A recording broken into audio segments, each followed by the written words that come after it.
In an age when every click and swipe leaves a data trail, that data is increasingly being used to decide something as fundamental as your right to vote. The Trump administration recently ran the personal information of more than 9 million registered voters through a federal database to check their citizenship.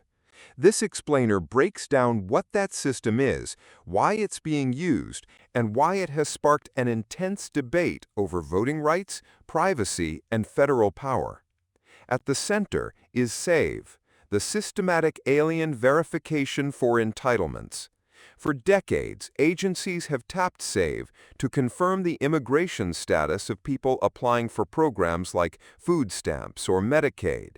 A recent overhaul, however, made it far easier for states to upload voter rolls in bulk. With only a name, date of birth, and the last 4 digits of a social security number, states can now cross-check thousands of registrations at once, and the administration waived the usual fee. Since the change, nearly 80% of all SAVE voter checks have occurred. Federal officials say they're simply helping states keep rolls accurate, as required by law, and ensuring that only U.S. citizens cast ballots. The SAVE expansion aligns with a broader push for stricter voting rules, including an executive order calling for documentary proof of citizenship to register. But voting rights advocates, privacy experts, and some election officials from both parties see serious risks. Their chief concern is disenfranchisement. Government databases can be incomplete or outdated. Someone listed as a non-citizen when they first got a driver's license may have naturalized years ago, yet the file was never updated. A bad match could trigger a bureaucratic maze, forcing eligible voters to prove their citizenship or risk being purged. Past state-level purges using similar methods blocked tens of thousands of qualified voters. In Kansas, for instance, a proof of citizenship law sidelined more than 30,000 would-be registrants in 2 years, and officials later acknowledged that over 99% were U.S. citizens. Privacy is another flashpoint. Once voter data enters SAVE, it's stored for a decade. Critics warn this could amount to a de facto national voter database, with little clarity on who can access it, how it's secured, or how else it might be used. The question of who controls American elections also looms large. Running elections has traditionally been a state and local responsibility.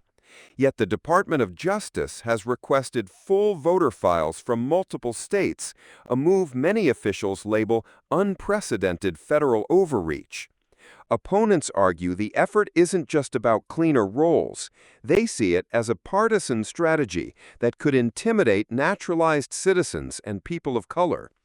Supporters point to cases like Louisiana, where SAVE flagged 79 alleged non-citizens who may have voted since the 1980s, and Texas, where 33 possible non-citizen voters were referred for investigation out of more than 11 million ballots cast in the last general election. To critics, those tiny fractions, 0.003% in Louisiana, underscore how rare non-citizen voting actually is and suggest the sweep is overkill. Beyond the immediate fight over voter rolls, some analysts view SAVE's expansion as part of a broader digital dragnet. Tools originally designed to monitor immigrants can, over time, be turned on the wider population, becoming so embedded that dismantling them is nearly impossible. What happens next?